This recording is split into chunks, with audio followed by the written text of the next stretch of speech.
Good evening.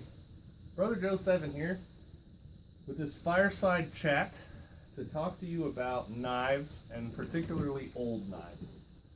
Here we have an example of not an old knife. This is like a $1.97 at Walmart, and it has some sort of serrated edge to sort of give it like the veneer or the facade of being very sharp. And we knew that this was not a good knife when we bought it, but it was cheap and we needed a knife. This knife right here is a very nice knife. It's stainless steel. It's made by Farberware, and it was given to us by our sister and brother-in-law when they saw that we only had this for our knife, and so they got us this knife when we were starting out. But our chat tonight is about old knives, which is these two. This is a carbon steel butcher knife that I picked up when I was a very young man. I was probably 10 or 12 years old, and I got it at an old stuff store, which is different than an antique store because everything costs about 1/10 the price of what they would charge you at an antique store. I got this knife, it was in a big bin with a bunch of other stuff, and I think it was like $1 or $2 back in the late 90s. The significance of this old butcher knife, and then my special knife here that the video is mainly about, is that as you can see they're much darker, and it's because the steel is different.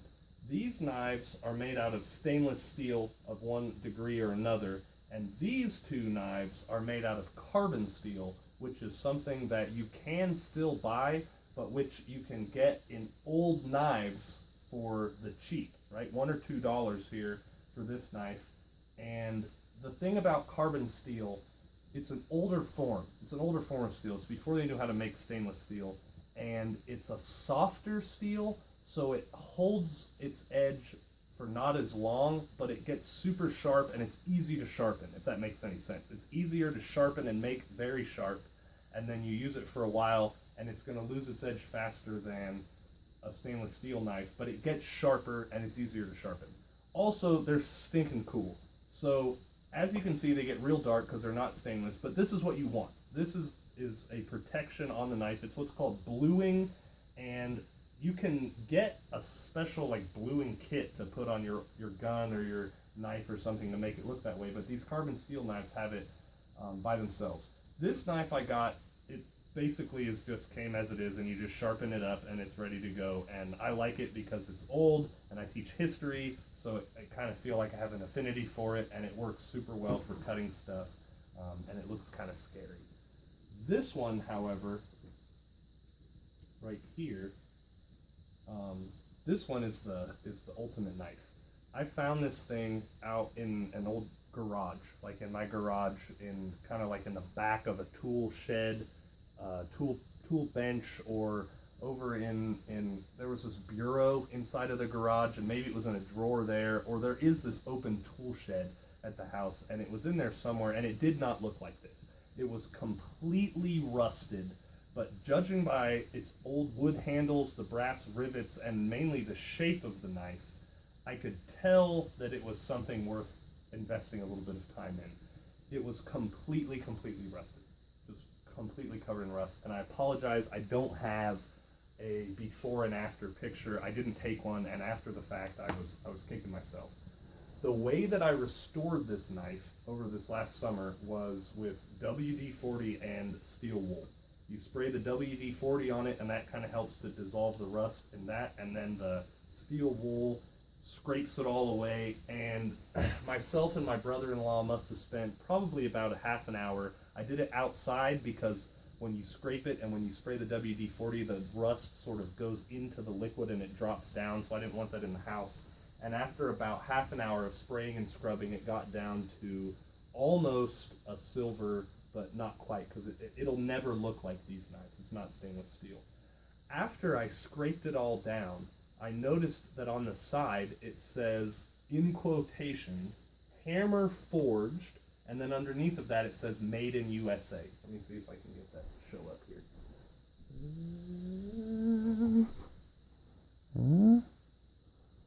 Focus on that. Come on, right here. There we go. Oh, almost. Come on. Hammer forged, made in USA. And it also has, it might be hard to see in the picture, but it has a few lines sort of in it that go this way that were part of the knife on the front and then also on the back. I looked this thing up online. I spent the better part of an afternoon trying to figure out what in the world a hammer forged made in USA knife is. And it seemed to me that it's one of these epic world drops in that all of the stories that I could find about them were just like mine, right? I found this thing old and rusty, just forgotten about in my garage or in an old tool shed or something. And another fellow who was posting online had the same question. What is this knife? Where did it come from? And he had been driving his motorcycle around, and at a back road intersection, he saw this knife laying on the ground, and he picked it up. After doing all this research, I figured out that it comes from an old hardware store called Shapley's that was around from back again, had a little bit of technical difficulties. So Shapley's sold this knife, and the store Shapley's, when they were selling this knife, it was from, as far as I can tell, the year 1843 when Shapley's opened to 1934. So if you think about that, this knife at its youngest is 80 some years old, 82 I think, 83, and at its oldest is well over 100 years, which I think is super cool.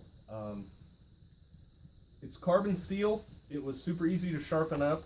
I sharpened it with this, just like a butcher block sharpener that I picked up at a thrift store because all of our knives were getting dull, and I was raised in a household where knives are supposed to be sharp.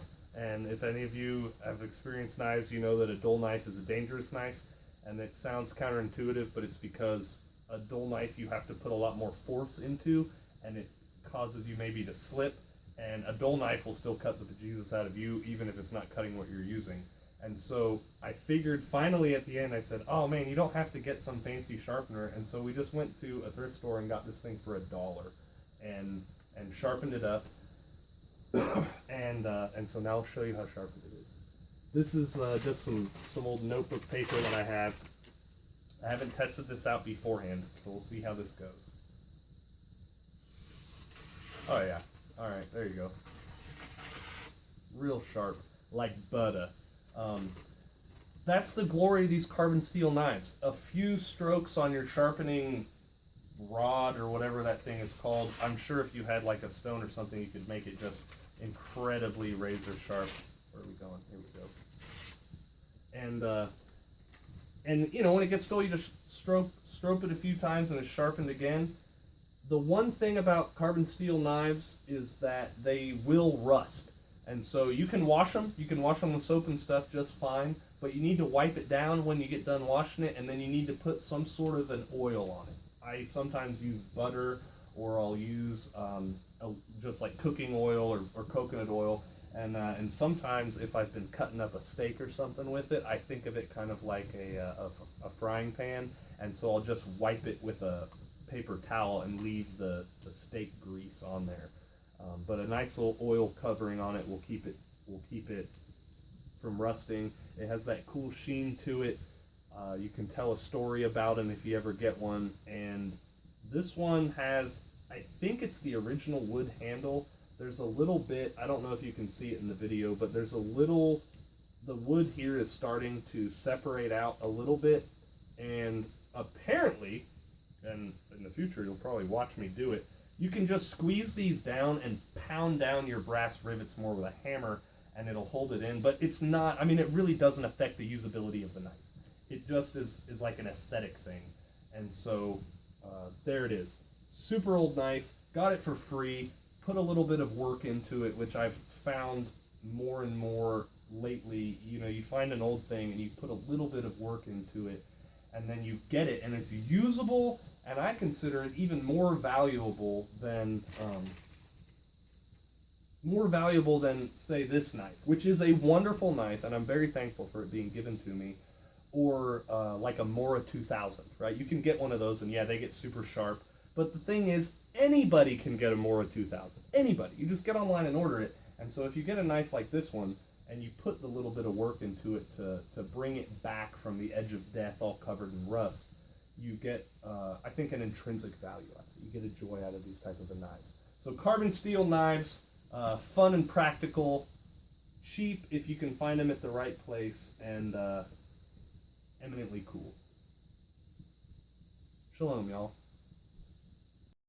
Alright, now watch me juggle these knives. I'm just kidding.